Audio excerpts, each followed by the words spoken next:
विविध भारती पुणे ठळक बातम्या. 25व्या करगिल विजय दिनानिमित्त देशभरात आज विविध उपक्रमांचं आयोजन करण्यात आलं आहे. राष्ट्रपती द्रौपदी मुर्मू यांनी करगिल युद्धात वीरमरण आलेल्या सैनिकांना श्रद्धांजली अर्पण केली आहे. संरक्षण मंत्री राजनाथ सिंह, केंद्रीय गृहमंत्री अमित शाह यांनी दिल्लीतल्या राष्ट्रीय युद्ध स्मारकावर जाऊन हुतात्मा सैनिकांना श्रद्धांजली अर्पण केली. दिव्यांग विद्यार्थ्यांना उच्च शिक्षण घेणं सोयीचं व्हावं यासाठी स्वतंत्र दिव्यांग विद्यापीठ स्थापन करण्यासाठी समिती स्थापन केली असून या समितीनं 15 ऑगस्टपर्यंत राज्य शासनाकडे अहवाल सादर करावा असे निर्देश उच्च आणि तंत्रशिक्षण मंत्री चंद्रकांत पाटील यांनी दिले.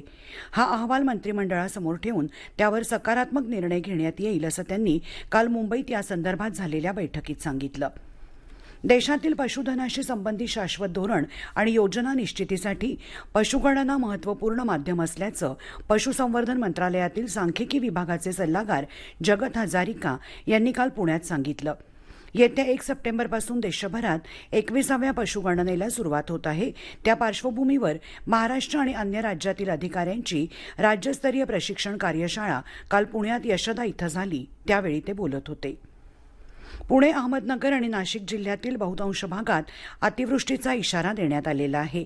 त्या पार्श्वभूमीवर सावित्रीबाई फुले पुणे विद्यापीठाच्या दिनांक 26 आणि 27 जुलै रोजी होणाऱ्या परीक्षा रद्द करण्यात आल्या असून या विषयांच्या परीक्षा पुनर्नियोजनाचं वेळापत्रक लवकरच विद्यापीठ संकेतस्थळावर जाहीर करण्यात येणार आहे. उर्वरित परीक्षा नियोजित वेळापत्रकानुसार होणार असल्याचं विद्यापीठानं कळवलं आहे. अमरनाथ तीर्थयात्रेसाठी आज पहाटे 2566 यात्रेकरूंची तुकडी जम्मूतल्या भगवती नगरमधून काश्मीर खोऱ्याकडे रवाना झाली. 84 वाहनांमधून निघालेल्या ताफ्यात 1877 पुरुष, 577 महिला, 12 मुलं, 95 साधू आणि 5 साध्वींचा समावेश आहे. या होत्या आतापर्यंतच्या ठळक बातम्या. यानंतरच्या ठळक बातम्या उद्या सकाळी 8 वाजता.